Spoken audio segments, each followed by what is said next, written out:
दोस्तों बहुत बड़ी खुशखबरी निकल कर आ रही है। जितने भी शिक्षकों हैं उनका मनपसंद पोस्टिंग होने वाली है। इस वीडियो में टोटली जानकारी के साथ बताने की कोशिश करेंगे। अगर वीडियो पहली बार विजिट किए तो चैनल को सब्सक्राइब कर लीजिएगा और दोस्तों को शेयर कीजिएगा, जिससे लेटेस्ट जानकारी इस चैनल पर आपको हमेशा मिलती है और मिलती रहेगी। तो चलिए वीडियो शुरू करते हैं। देखिए, आपको 2 महीने में शिक्षकों की होगी मनपसंद पोस्टिंग, ये शिक्षा विभाग आपको कह रही है। कहने का मतलब आपको जितने भी शिक्षक हैं उनका मनपसंद पोस्टिंग होने वाली है, ठीक है ना।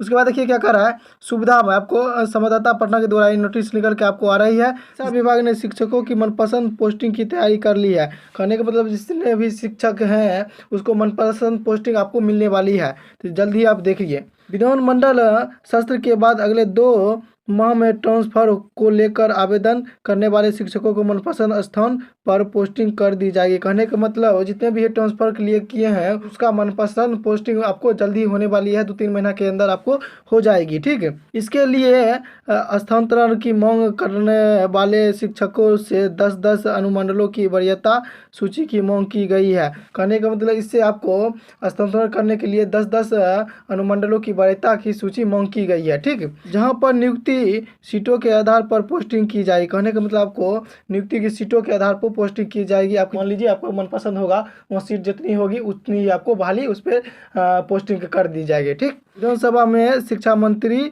सुनील कुमार ने नौतन के विधायक नारायण प्रसाद के तारांकित प्रश्न के जवाब में बताया कि शिक्षकों के हस्तांतरण के लिए सॉफ्टवेयर तैयार कर लिया गया है। कहने का मतलब जितने भी शिक्षक की होगी पोस्टिंग अपना मनपसंद उसका अथी तैयार कर लिया गया है सॉफ्टवेयर, और तैयार करने के बाद आपको 2-3 महीने के अंदर आपको पोस्टिंग हो जाएगी, ठीक। उसके बाद पहले पति पत्नी को एक स्थान पर पोस्टिंग की जाएगी। कहने का मतलब जितने भी शिक्षक और शिक्षिका हैं उसका पहले आपको पोस्टिंग होगी। कहने का मतलब जितने भी टीचर हैं जिसको पति पत्नी जो होंगे उसका पहले पोस्टिंग होगा मनपसंद, ठीक। इसके अलावा आवेदन करने वाले शिक्षकों के आवेदन को पोस्टिंग करने का 1,90,000 शिक्षकों का स्थान किया जाएगा।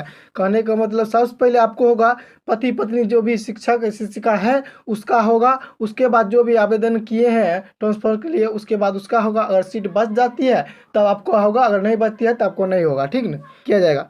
पहले चरण में गंभीर रूप से बीमार 40 लोगों का स्थानांतरण किया जाएगा। कहने का मतलब जो गंभीर रूप से बीमार है ना, में आपको 2-4 बार बुखार है या कुछ हो जाता है, सबसे पहले उसकी पोस्टिंग होगी। उसकी होने के बाद आपको पति पत्नी की पोस्टिंग होगी। उसका होने के बाद जो किए हैं ट्रांसफर का ऑर्डर उसका होगा, ठीक। हस्तांतरण करने के बाद कोई भी शिक्षक को आपत्ति है तो वह पहले जिलाधिकारी की अध्यक्षता में गठित कमेटी के पास शिकायत दर्ज कर समाधान करा सकता है। कहने का मतलब आपको पोस्टिंग मनपसंद मिलती है, उसमें आपको कोई शिकायत होती है तो आप चाहते हैं कि ये पोस्टिंग नहीं हमको दूसरी पोस्टिंग मिली, तो आप जिला शिकायत का समाधान भी कर सकते हैं, ठीक ना। यह जो आपको होगी बहाली, ये आपको देख लीजिए 2-3 महीने में आपको बहाली हो जाएगी। मानिए आपको मार्च रखिए ख़त्म होगा, अप्रैल मई तो ख़त्म होते होते आपकी बहाली जल्द ही आपको मनपसंद पोस्टिंग हो जाएगी, ठीक ना। और ऐसे वीडियो देखने के लिए मेरा यूट्यूब चैनल सब्सक्राइब कर लीजिएगा। लेटेस्ट जानकारी के लिए channel subscribe. Thank you for watching. जय हिंद दोस्तों।